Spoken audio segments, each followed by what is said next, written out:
Welcome to Conveyancing Matters with Lorraine and Stu. Join us for a chat about all things property. Hello, hello. Welcome to this edition of Conveyancing Matters. And I'm really delighted to introduce you to Noel Hunter, who is joining us today. And Noel is the head honcho at the Consumer Code for Homebuilders. And I know that that's something that is a subject that is of interest to a lot of conveyancers. So Noel, welcome. Thank you for coming. Thank you, Lorraine. Good to be here. Oh, thank you. Well, I think first of all, Noel, as you're an OBE, I wonder, would you be kind enough to tell us something about yourself first of all, because I can see that you've just done an enormous amount of things, and you still do, and I think you do a lot that's going to be of great interest to property lawyers. So tell us a bit about yourself first, Noel.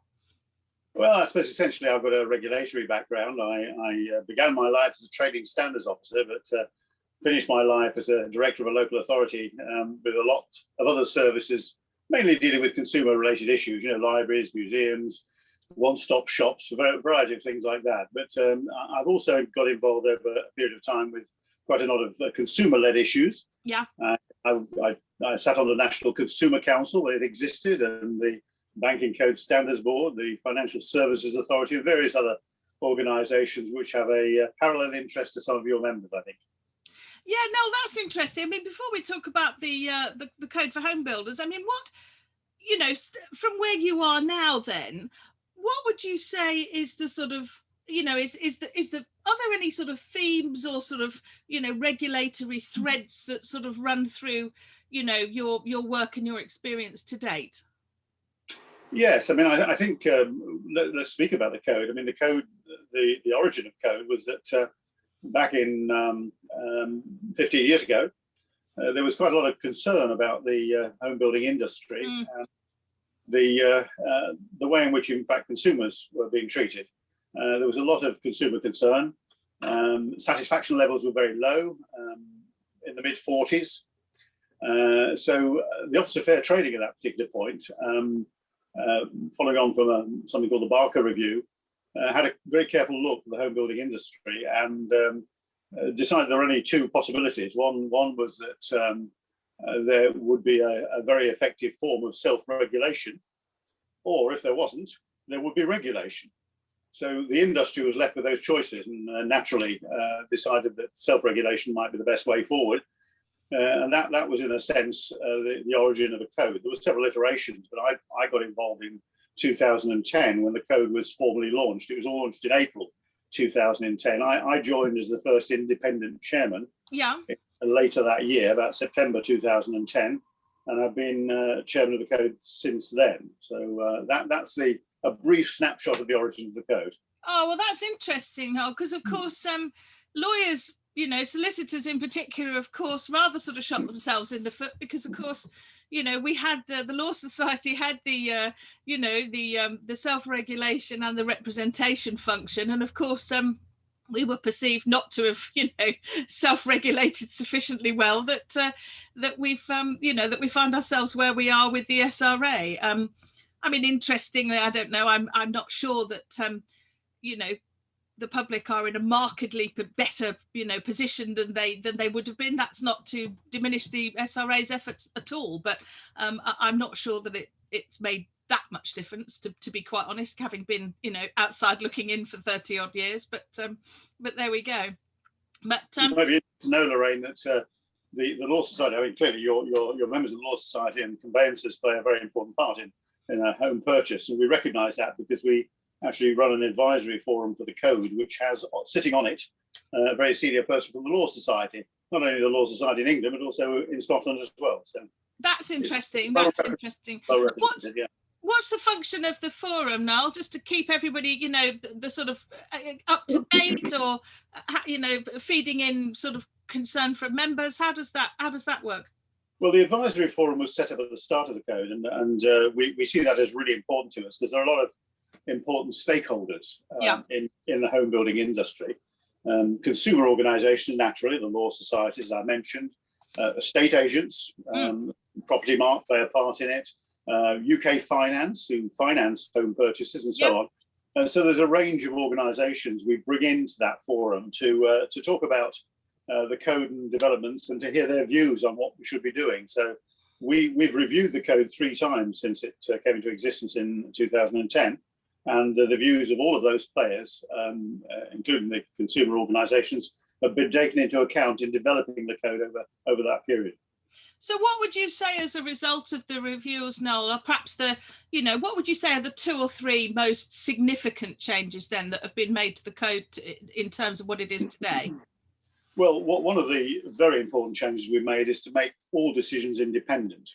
Now, in a sense, that happened from the start, but we appointed an independent dispute resolution service, which is an independent company, IDRS, who are very skilled in this area. And so we appointed them from the start, but we have since then brought in somebody from Citizens Advice who sits on our board and chairs the panel that looks at disciplinary actions against the industry. And that's a totally independent panel, so it's independent from the industry. Oh, that's interesting. Yeah, I would say that's, and certainly I would say in terms of consumer confidence, that would have been a pretty essential, pretty essential element, really. So maybe, Noel, I jumped in a bit, really, but so what? And as I say, and I probably am slightly embarrassed to admit that I may well put myself in this camp as well. So on behalf of conveyancers, I suspect that we see the consumer code for home builders, Noel, as something that perhaps, because it's more to sort of regulate the position between the consumer and the developer who's selling a new home, it's maybe something that, either other people do or get involved with, or something that rather predates the involvement of the conveyancer in that process. And I suspect that, a lot of people watching don't know a huge amount about the code, and probably most importantly, what protections it offers, and what how it might be able to sort of help the conveyancer and their clients if something goes awry. So could you sort of fill that gap for people for me? Yeah, sure. The code begins to have an impact for consumers at the point where they go to look at the home for the first time and think about purchasing it. So it covers the time when consumers are being given information about the home. The information has to be accurate and fair and reasonable and so on, and also comprehensive. The code should be visible to them at that point. They should be made aware that the code exists to protect them. So that's quite important. During the course of the purchase process, at the exchange of contracts and so on, there's a reservation agreement, which is controlled by the code as well. The sort of information they should be given is controlled. They should be given, for example, clear information about the warranty on a home. Mm. And you'll appreciate a warranty is not chosen by the consumer, it's chosen by the home builder. Yeah. But it's a very important part of the purchase. They should get other contract information like termination rights. So if there's a significant change in the property since they made a reservation, then they are entitled to pull out of the deal. They should get a lot more detailed information as they go along, like the timing of construction. So when the roof goes on and when they might get the purchase, when they may be able to go into the home, the completion date, handover arrangements, and so on. There's also an after-sales service, so that they should get information about how to deal with any issues that occur after service, snagging issues and things of that nature. And there should be a good complaints process in place as well to allow them to deal with any issues that occur. So there's a very comprehensive coverage right through the sales process. Yeah, I mean, it's interesting, Noel, because I would suspect that a lot of consumers / clients, by the time they get to us, they morph, don't they, really, to some degree. I think that people would kind of assume that the switch really happens at the point at which the conveyancer is instructed, and a lot of the milestones you've just mentioned, I think conveyancers would naturally assume that it's their responsibility to give to the clients, which of course they do, the point of exchange, etc. And to be honest, the developer seems to sort of rather drop out of the picture to a large extent, and it's sometimes quite difficult to get information at all from developers, and particularly if they've got quite bullish solicitors acting for them. So what can consumers and their conveyancers do in that instance, Noel, if the developer subscribes to the code, which one assumes most do? Well, yeah, let's just deal with that point about subscription to the code. The way in which a developer is hooked into the code is through the warranty, in fact. Yeah. So if a warranty is being provided, the developer, the builder, has to comply with the code. We cover 95% of the industry through our code. There are a couple of other codes of existence that cover one or two other areas, but we deal with all the major builders. Yeah. So that's the first stage. The other point that I should make as well is that, the consumer needs to be advised that they should seek independent legal advice when they're involved in a purchase and actually going through with the purchase. So that's an important stage.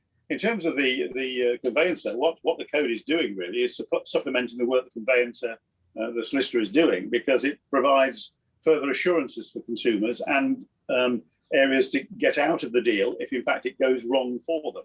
If for example the house changes substantially during the course of the build process and they don't like those changes, then they are entitled to get out of the deal at that particular point and get their reservation fee back. So there are just sorry to cut across you there now, but just to be clear, that's before contractual exchange of contracts.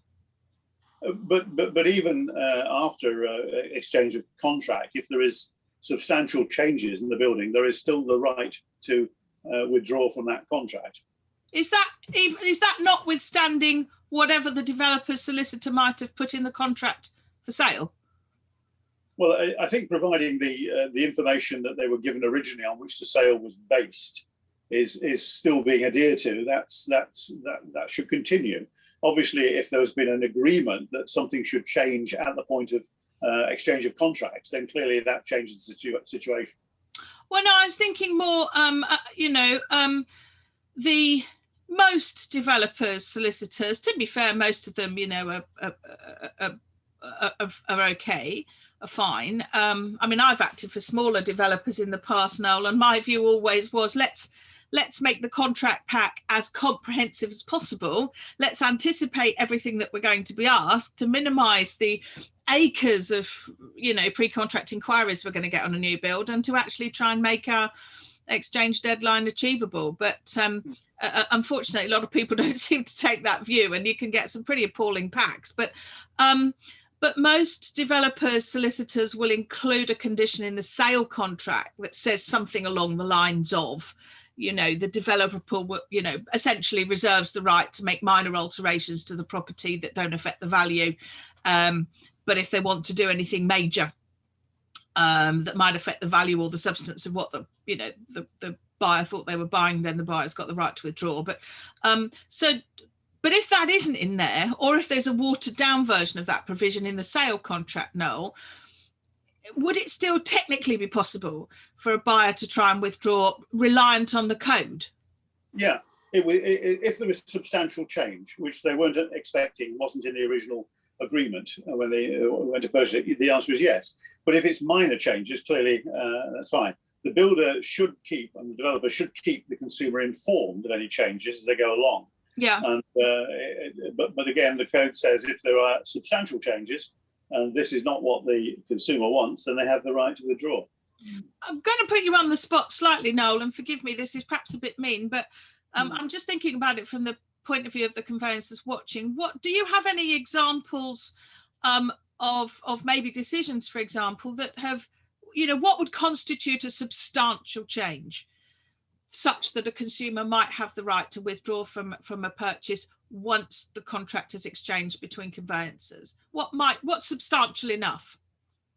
Well, I think anything that alters the physical appearance of the property is something that quite often appears as an issue for consumers. They looked at a property and they like the look of it. Yes. But suddenly those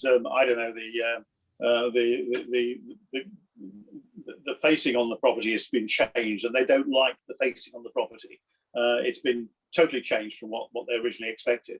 and suddenly it's not what they were going to buy. Those are the sort of things that might be regarded as substantial change and something that a consumer would not be happy with. It's the aesthetics of the property have changed. Oh, that's interesting. That's interesting. And do you find, again, from your perspective, Noel, is the code that sort of a tool that people try to bring into the armoury, when there is a problem? So if if a buyer is trying to withdraw from a contract after exchange of contracts, do they tend to sort of throw the kitchen sink at it and bring the code into play as well? How do you find the code is sort of used in those circumstances? Well, I think when the code is used, it goes to, of course, independent dispute resolution. So you have a company who will look at it and balance the arguments of the two sides. And it doesn't always go in the consumer's way, and it doesn't always go in the developer's way. It's around 50-50 quite often. Oh, that's interesting. So it's not all one way. But obviously, we occasionally get consumers who are trying to use the code to get out of a deal, but in a way that the code was never designed to be useful. And equally, that will be also true of the builder or developer. And the other angle here, of course, is the use of agents, which comes into the purchase sometimes. And agents have a responsibility under the code as well, if delegated to sell the property by a builder. Yeah, as I say, it's really interesting. It's interesting that you've got representatives from UK Finance and Property Mark and all the sort of major organisations feeding into this. Do they, in not to ask you for any sort of indiscretions, Noel, but are there any and no specifics, of course, but are there any other? What would you say are the points of disagreement? Is too strong a word, but are there areas where the different stakeholders have different opinions as to what the code should do, or how it should work? Well, I think what we're trying to do is to make sure that everybody has the same interpretation of how the code should work. One of the issues that happens with an agent is that, and this has been a problem for us throughout the history of the code, is that builders don't always have a contractual relationship with the agent. They simply appoint an agent to sell a home without telling them what the obligations are under the code, or indeed under criminal law for that matter, a matter we might come back to. But the agent, therefore, is left in something of a vulnerable position. So we have actually developed quite recently a standard contract, which we're consulting with Property Mark about at the moment, which would be used by builders to engage an agent, which would require the builder to make sure the agent knew about what the code required, what the agent's obligations were, and how they could discharge those obligations, including where they can get training for their staff to do it. That's interesting. Do you have training webinars on your website, don't you, Noel? We have a distance learning package on the website, which is accessible to all. And that's been very useful. What we did with that is, I alluded to criminal law earlier, we actually aligned that with consumer protection regulations, which have a close synergy with the code in many areas, something not always realised by the industry. So we have, when delivering that training package, shown that synergy between criminal law and the code to try and bolster compliance, because clearly if they are breaking criminal law, then the consequences are much greater than under the code. Yeah, no, that's really interesting, Noel. So just tell me, who is the your training aimed at? Well, it's principally aimed at builders, but also agents who are working for builders. So that's where we're aiming the training. But clearly, it's quite a good way of conveyancers understanding what the details of the code are as well. There's no reason why conveyancers shouldn't get access to it as well. It's a useful package which says, in fairly simple terms, it's a 1 hour package which gives a clear indication of what your responsibilities are when selling a home. Oh, that's fun. That sounds like an extraordinary resource, I have to say. So this sounds very rude. I don't mean it to, but it's pretty short. It's pretty compact. You know, it's oh well, that's interesting. So what format does it take then, Noel? If I want to access this training, what does it involve? Well, it's on our website. You can access it through the website, and the It's a package where you learn, and you can get at the end of it, you can assess whether you've been successful in completing that package, because ask you questions you go through. But it's really intended. I mean, the reason for that was recognition by us in the early stages of the code that there's a huge churn of people in the industry. Yes. At the front end, and well, you will know that, and those who are selling homes don't necessarily here today and gone tomorrow, but they're quite often short duration. So it's really very important that the builder, who is giving them a very important role to play in the process of selling the most expensive product the consumer will ever buy, they ought to be well trained. And so we are trying to assist the training process.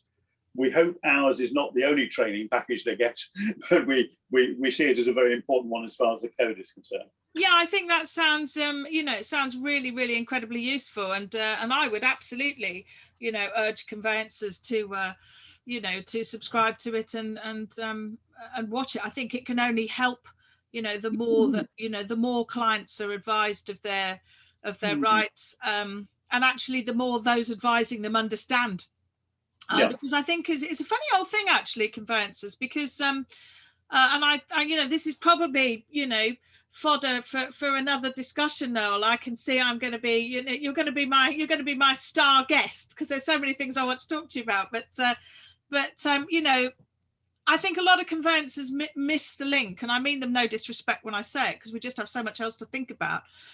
But just between the general house buying purpose and the broader sort of consumer protection regulation scenario, and I say I don't want to talk too much about that today, because, as I say, I definitely want to talk to you about it in a separate session. But I think the consumer legislation more generally and its impact on the property world is actually far greater than a lot of conveyancers would probably appreciate, I think.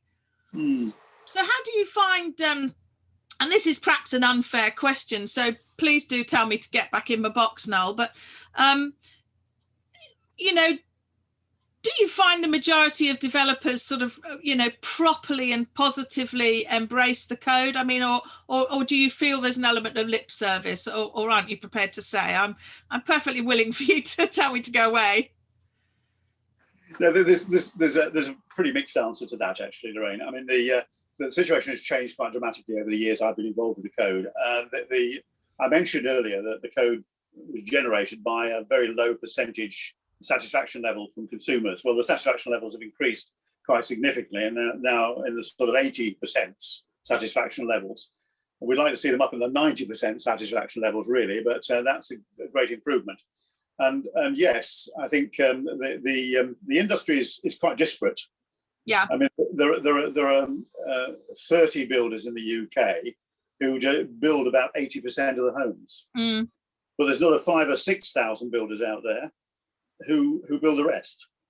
And so the nature of builders varies considerably, from the major household names, the Barretts, Persimmons, Taylor, Wimpey, and so on, to very small companies who build only 2 or 3 homes a year. Yeah.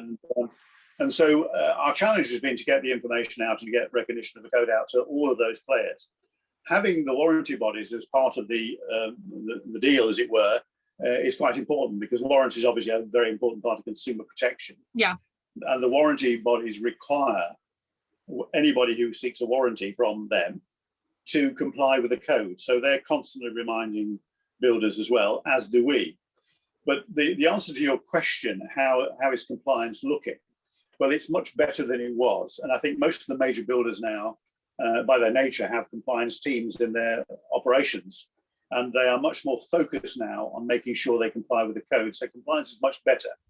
One of the things we do to check that, and this is why we know, is that we send teams of actually trading standards officers, former trading standards officers, around to building sites to look at what's happening on those sites. And the performance overall has been very good. And certainly on the major builders, the sites of the major builders, it's improved, and it's much better than it was. There's still work to be done, but it's much better than it was. But the sort of things that we're finding, which are still issues when and this comes through the independent dispute resolution service as well, is that we see there's sometimes failure to provide adequate pre-purchase information Yeah. Misleading purchase prices sometimes are an issue. Misrepresentation of property descriptions, that's an issue which comes up fairly regularly. Sort of like what then, Noel? What would examples of that be? I mean, because one would have thought, for example, just scrolling back, that the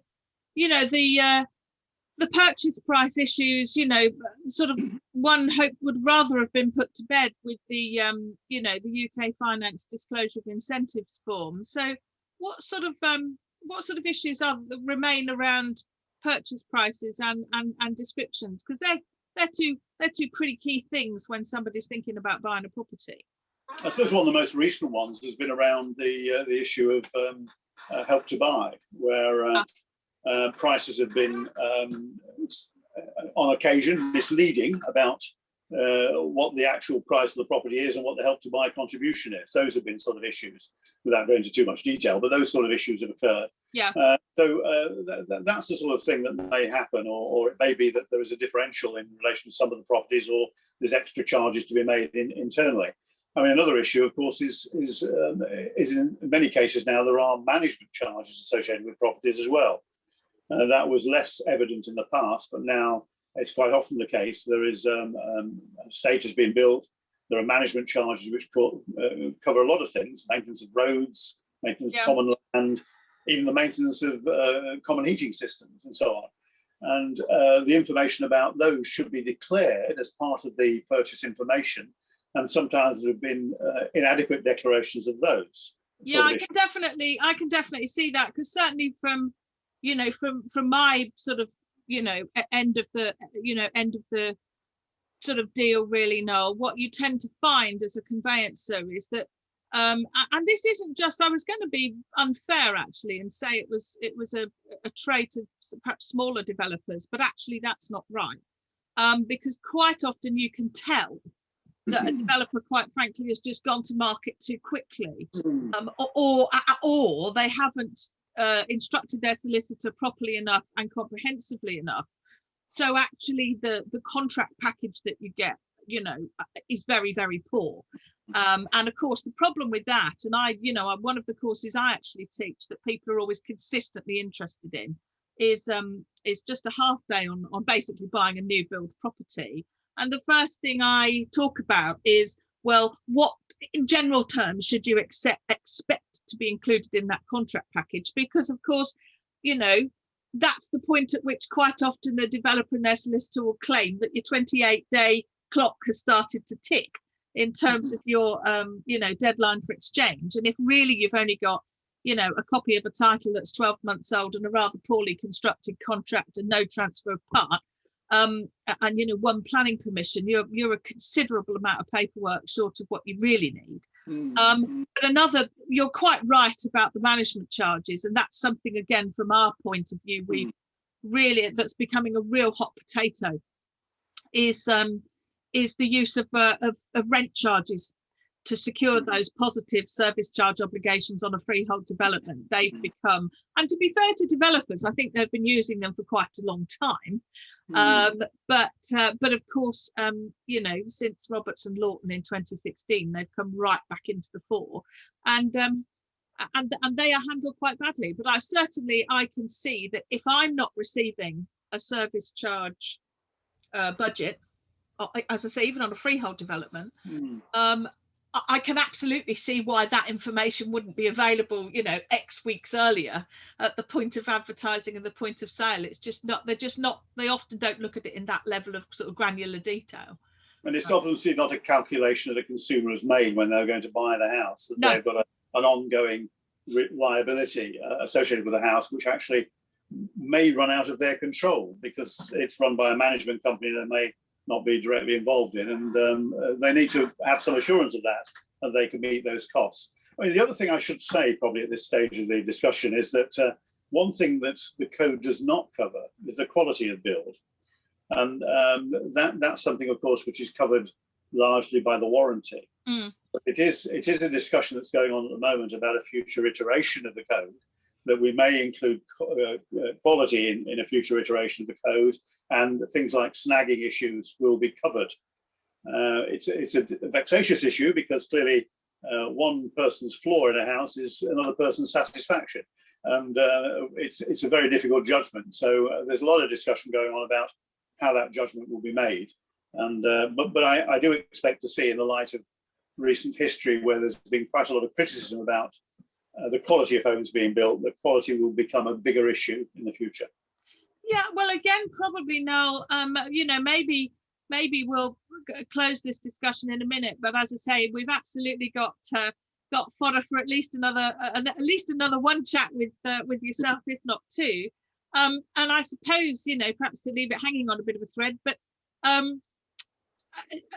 mean, do you have a concern as the sort of, you know, the person at the top of the consumer code for house builders?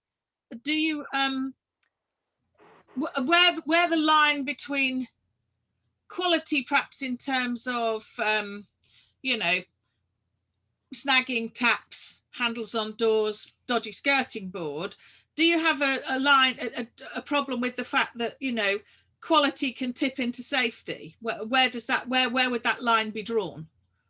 Because they're all part of the same package in many ways, if you're looking at it from the broadest possible perspective. Yeah, well, I think the issue of if it's an unsafe issue, then I think that's very clear. That's obviously a matter that needs to be dealt with as part of the quality agenda. But I think if it's a handle on a cupboard or a minor crack in a wall, the judgment is a very close judgment there, and one where you could see a whole industry developing to make that judgment on behalf of the consumer at an extra cost to the consumer. And I'm slightly concerned about that. And I think the consumer needs greater rights to check these things at the point of sale. You know, there's got a number of organisations have been drawing up checklists of things that should be looked at in the process of doing this. For me, the really important thing here is that quality should be built in from the start. And I know a lot of builders now, and some of the warranty companies, are providing extra support to do just that. So there's greater attention to the way in which the home is being built from the foundations up. Yeah. And not at the end of the purchase process or the end of the build process. So I think quality has to be an intrinsic part of the way in which developers think and develop their ethos as an organisation. Yeah, no, I agree entirely. I agree entirely.